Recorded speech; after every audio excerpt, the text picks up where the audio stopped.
नमस्कार दोस्तों, मैं अमन स्वागत करता हूं आपके अपने YouTube चैनल एजुकेशन हब पे। यह बिहार के शिक्षक भर्ती के लिए NCERT based question answer series का विज्ञान का तीसरा क्लास है। और आज की इस क्लास में हम देख रहे हैं कक्षा 6 के विज्ञान को, जो कि इन विभिन्न सारे चैप्टरों पे आधारित कुल 11 प्रश्न हैं। तो चलिए शुरू करते हैं बिना किसी देरी के। तो यहाँ पे पहला क्वेश्चन है कि निम्नलिखित में से लंबाई का SI मात्रक कौन सा है। ऑप्शन है मीटर, फुट, सी है ए और बी दोनों हो सकते हैं, और डी है उपरोक्त में से कोई नहीं। तो यहाँ पर सभी ने पता है कि लंबाई का एसआई मात्रक जो है वह आपका मीटर होता है, तो सही ऑप्शन होता है ए। आप सभी ने पता है कि समस्त वैज्ञानिकों के द्वारा एक समान मापन के लिए मात्रकों का एक सेट स्वीकार किया गया, और आज जो अंतर्राष्ट्रीय स्तर पर जो मात्रक प्रचलित है वह है आपका एसआई प्रणाली, जिसको कि हम लोग अंतर्राष्ट्रीय मानक प्रणाली कहते हैं। और अंतर्राष्ट्रीय मानक प्रणाली में लंबाई का जो मात्रक है वह क्या है, मीटर है। अगला विषय कि निम्नलिखित युग्मों पर विचार कीजिए, और यहाँ पे कह रहा है कि उपयुक्त युग्मों में से कौन सा सही सुमेलित है। तो यहाँ पर पहला कह रहा है कि वाहन जो होता है वह सरल रेखीय गति में चलता है, जो कि आपका बिल्कुल सही है। दूसरा कह रहा है कि पंखा जो होता है आवृत्तीय गति में चलता है, तो ये आपका गलत है। और झूला जो है वर्तुल गति में चलता है, तो ये भी आपका गलत है। तो सही सुमेलित केवल एक है कि ए वाला आपका सही सुमेलित है। अब यहाँ पर हम बेसिक तौर पे देखते हैं कि जैसे कि मैंने बताया कि वाहन बेसिक तौर पे सरल गति का एक उदाहरण है। और आगे की अगर बात करें तो यहाँ पर होता है कि जब कोई वस्तु इस प्रकार से गति करता है कि उस वस्तु की किसी नियत बिंदु से दूरी समान रहती है, तो इस प्रकार की गति को वर्तुल गति कहते हैं। तो इस प्रकार की गति में आपका क्या आता है, आपका जैसे पंखा पंखा किस में आपका करता है, वर्तुल गति में। या घड़ी जो हो गया, ठीक है, पंखा हो गया, घड़ी, ठीक है, साथ ही साथ कुम्हार का चाक हो गया, ये सारे के सारे क्या होते हैं, एक निश्चित पथ पे घूमते हैं गोलाकार। इस प्रकार की गति को हम लोग वर्तुल गति कहते हैं। और आगे होता है कि एक निश्चित समय अंतराल पर, ठीक है, अपनी निश्चित गति को जो चीज़ें दोहराता है उसे हम क्या कहते हैं, आवर्तीय गति कहते हैं। तो झूला किसका उदाहरण है, आवर्तीय गति का उदाहरण है, ठीक है। और पंखा किसका उदाहरण है, तो पंखा जो है वह वर्तुल गति का उदाहरण है। तो इस प्रकार से दूसरा और तीसरा सही सुमेलित नहीं है। अगला जो क्वेश्चन है कि निम्नलिखित पर विचार कीजिए, और आगे कह रहा है कि उपयुक्त में से कौन सी घटनाएं आवश्यक हैं। तो पहला कह रहा है कि अपवर्तन, परावर्तन। तीसरा कह रहा है कि विवर्तन, दर्पण के प्रतिबिंब बनने के लिए ये सारी घटनाएं क्या है, बेसिक तौर पे आवश्यक हैं। तो यहाँ पे कह रहा है कि कौन सा आपका पुट सही है। तो यहाँ पे होता है कि केवल दूसरा वाला सही है कि आपका दर्पण में प्रतिबिंब बनने के लिए केवल और केवल परावर्तन क्या होता है, सही होता है, न कि अपवर्तन या विवर्तन की घटना। तो इस प्रकार से आपका बी वाला सही होता है कि किसी भी दर्पण में प्रतिबिंब बनने के लिए बेसिक तौर पे परावर्तन का होना जरूरी है, ठीक है। तो इस प्रकार से आपका बी वाला ऑप्शन सही होता है। अगला क्वेश्चन है कि व्यक्ति वस्तुओं की ओर देख पाता है जब, पहला कह रहा है कि वस्तु पर प्रकाश पड़े, या जब व्यक्ति की आंखों पर प्रकाश पड़े, या जब प्रकाश वस्तु पर पड़े और आँख की तरफ आए, या तीसरा चौथा कह रहा है कि इनमें से कोई नहीं। तो हम बेसिक तौर पे किसी वस्तु को तब देख पाते हैं जब प्रकाश वस्तु पे पड़ती है और हमारी आंखों की तरफ आती है। तो इस प्रकार से आपका सही ऑप्शन होता है सी।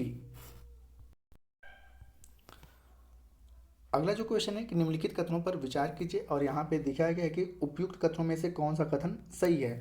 तो पहला कह रहा है कि विद्युत सेल उसमें संचित रासायनिक पदार्थों से विद्युत उत्पन्न करता है, जो कि आपका बिल्कुल सही है। दूसरा कह रहा है कि विद्युत सेल में एक सिरा धनात्मक तथा दूसरा सिरा ऋणात्मक होता है, तो ये भी आपका बिल्कुल सही है। तीसरा कह रहा है कि विद्युत स्विच का उपयोग विद्युत धारा के प्रवाह को रोकने या प्रारंभ करने के लिए किया जाता है। तो तीसरा भी स्टेटमेंट सही है। तो इस प्रकार से आपका सही ऑप्शन होता है डी, कि तीनों के तीनों स्टेटमेंट सही हैं। अगला जो क्वेश्चन है वह है कि निम्नलिखित कथनों पर विचार कीजिए, और यहाँ पे दिया है कि उपयुक्त कथनों में से कौन सा विद्युत चालक का उदाहरण है। तो यहाँ पे है आपका कि बेसिक तौर पे विद्युत चालक के उदाहरण की अगर बात करें तो आपने पता है कि थर्माकोल जो है वह विद्युत चालक का उदाहरण नहीं है। अगर हम दूसरे की अगर बात करें तो दूसरा है आपका वायु, तो वायु भी विद्युत चालक का उदाहरण नहीं है। मानव शरीर विद्युत चालक का एक ठीक ठाक उदाहरण है, और एल्युमिनियम की पत्ती भी विद्युत चालक का उदाहरण है। तो इस प्रकार से सही ऑप्शन होता है सी वाला, कि 3 और 4 आपके सही हैं। अगला प्रश्न है कि चुंबक के संदर्भ में निम्नलिखित कथनों पर विचार कीजिए, और यहाँ पे कहा गया है कि उपयुक्त कथनों में से कौन सा कथन सही है। तो पहला कह रहा है आपका कि मैग्नेटाइट एक प्राकृतिक चुंबक है, तो मैग्नेटाइट जो कि बिल्कुल सही है कि एक प्रकार का प्राकृतिक चुंबक है। और दूसरा कह रहा है कि चुंबक कुछ पदार्थों को आकर्षित करते हैं, ऐसे पदार्थों को चुंबकीय पदार्थ कहते हैं, तो यह भी आपका बिल्कुल सही होता है। तीसरा कह रहा है कि दो चुंबकों के समान ध्रुव एक दूसरे को आकर्षित करते हैं जबकि असमान ध्रुव एक दूसरे को प्रतिकर्षित करते हैं। तो ये वाला गलत है, क्योंकि आपने पता है कि दो चुंबकों के समान ध्रुव एक दूसरे को क्या करते हैं, प्रतिकर्षित करते हैं, और जबकि असमान ध्रुव जो होते हैं एक दूसरे को क्या करते हैं, आकर्षित करते हैं। तो इस प्रकार से तीसरा वाला स्टेटमेंट आपका गलत होता है। तो आपका सही ऑप्शन होता है बी वाला, कि 1 और 2 ही आपका सही है। अगला क्वेश्चन है निम्नलिखित कथनों पर, मतलब कि निम्नलिखित वाक्यों पर विचार कीजिए, शब्दों पे। और यहाँ पे क्या है कि उपयुक्त में से किन किन कारणों से बर्फ युक्त जल से भरे गिलास की बाहरी सतह पर जल की छोटी बूंदें एकत्रित हो जाती हैं। तो पहला कह रहा है कि वाष्पन, दूसरा कह रहा है कि वाष्पोत्सर्जन, और तीसरा कह रहा है कि संघनन। तो बेसिक तौर पे ठीक है, जो बर्फ युक्त जल की गिलास होती है उसके बाहरी सिरे पे जो आपका छोटी छोटी बूंदें इकट्ठी हो जाती हैं वह संघनन के कारण होती हैं। तो इस प्रकार से आपका सी वाला ऑप्शन सही होता है। इसके बारे में जानते हैं कि जलवाष्प इसकी द्रव अवस्था में परिवर्तित होने की प्रक्रिया को संघनन, बेसिक तौर पे जलवाष्प को जल में बदलना, ठीक है, क्या कहलाता है, संघनन कहलाता है। बर्फ युक्त जल से भरे गिलास की बाहरी सतह पर जल की जो छोटी छोटी बूंदें इकट्ठी होती है वह संघनन के कारण इकट्ठी होती है। वायु में जलवाष्प उपस्थित होता है। जब वायु किसी ठंडे पृष्ठ के संपर्क में आता है तो इससे उपस्थित जलवाष्प क्या होती है, ठंडी होकर संघनित हो जाती है तथा जल की बूंदें पृष्ठ पर दिखाई देने लगती हैं। वाष्पन और वाष्पोत्सर्जन दोनों जल से द्रव अवस्था में बदलने की प्रक्रिया है। ठीक है, तो बेसिक तौर पे जल से वाष्प अवस्था में, वाष्पन क्या है आपका, कि जल से क्या होता है कि गैस अवस्था में बदलने की प्रक्रिया को हम लोग वाष्पन या वाष्पोत्सर्जन कह लेते हैं। तो यहाँ पर आपका सही ऑप्शन होता है सी। अगला क्वेश्चन है कि जल चक्र के संदर्भ में निम्नलिखित कथनों पर विचार कीजिए। और यहाँ पर लिखा गया है कि उपयुक्त कथनों में से कौन सा कथन सही है। तो यहाँ पर जो पहला स्टेटमेंट है वह कह रहा है आपका कि वायु में जल वाष्पन तथा संघनन के प्रक्रमों द्वारा प्रवेश करता है। तो बिल्कुल ये आपका गलत है। ठीक है, दूसरा कह रहा है आपका कि जल को पृथ्वी के पृष्ठ पर पुनः वापस लाने के लिए वाष्पोत्सर्जन प्रक्रम की महत्वपूर्ण भूमिका होती है। ये भी आपका जल चक्र के संदर्भ में सही नहीं है। तीसरा कह रहा है कि वायु में प्रविष्ट जल बादल बनते हैं और वर्षा, ओले और हिम के रूप में पुनः जल धरती पर वापस आ जाता है। तो जल चक्र का जो सही अच्छा खासा व्याख्या कर रहा है वह क्या है, तीसरा वाला कर रहा है। तो इस प्रकार से सी वाला ऑप्शन आपका सही है। आपने पता है कि जल होता है, जल का क्या होता है कि वाष्पन होता है तो क्या बनते हैं, बादल बनते हैं। ठीक है, जल का वाष्पन होता है तो क्या बनते हैं, बादल बनते हैं। और बादल से पुनः क्या होता है कि वर्षा या ओलों के रूप में वह धरती पर आ जाते हैं। तो अच्छी व्याख्या आपका जो है तीसरा वाला कर रहा है। तो इस प्रकार से सी वाला स्टेटमेंट आपका सही होता है। अगला जो क्वेश्चन है कि वायु अनेक गैसों का मिश्रण है। इस मिश्रण के मुख्य अवयवों के संदर्भ में निम्नलिखित कथनों पर विचार कीजिए।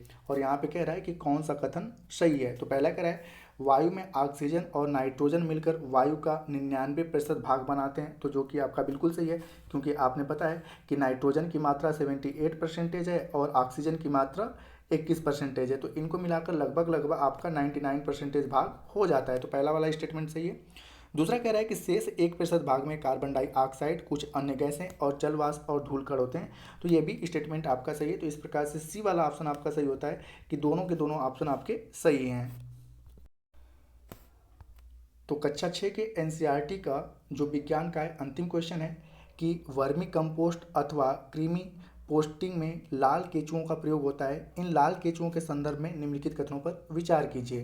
तो पहला कह रहा है कि लाल केंचुए के दांत नहीं होते हैं, यह भोजन को गिजड़ की सहायता से पीसते हैं, जो कि आपका बिल्कुल सही है। दूसरा कह रहा है कि अंडे के छिलके अथवा समुद्री शंख या सीपी का चूरा भोजन को पीसने में केंचुए की सहायता करता है। तो यह भी आपका सही होता है कि अंडे के छिलके अथवा समुद्री शंख या सीपी का चूरा भोजन को पीसने में केंचुए का सहायता करते हैं। तो इस प्रकार से दोनों के दोनों स्टेटमेंट आपके सही होते हैं। तो आपका सही ऑप्शन होता है सी। तो दोस्तों ये कक्षा 6 के विज्ञान का, ठीक है, एनसीईआरटी का क्वेश्चन आंसर रहा। अगला जो वीडियो रहेगा वह 7 के एनसीईआरटी के विज्ञान का रहेगा और हम अपना जियोग्राफी का लेकर आ ही रहे हैं। ठीक है, तो उम्मीद कर रहा हूँ कि आपको यह सेशन पसंद आ रहा होगा। वीडियो पसंद आए तो वीडियो को लाइक करें, कमेंट करें तथा अपने दोस्तों के साथ शेयर करें। और चैनल पर नए हैं तो चैनल को सब्सक्राइब अवश्य करें तथा इस पीडीएफ को प्राप्त करने के लिए आप हमारे टेलीग्राम से जुड़ सकते हैं, जिसका लिंक वीडियो के डिस्क्रिप्शन में दिया हुआ है। तो वीडियो के अंत तक बने रहने के लिए धन्यवाद। मिलते हैं जल्दी नेक्स्ट वीडियो में।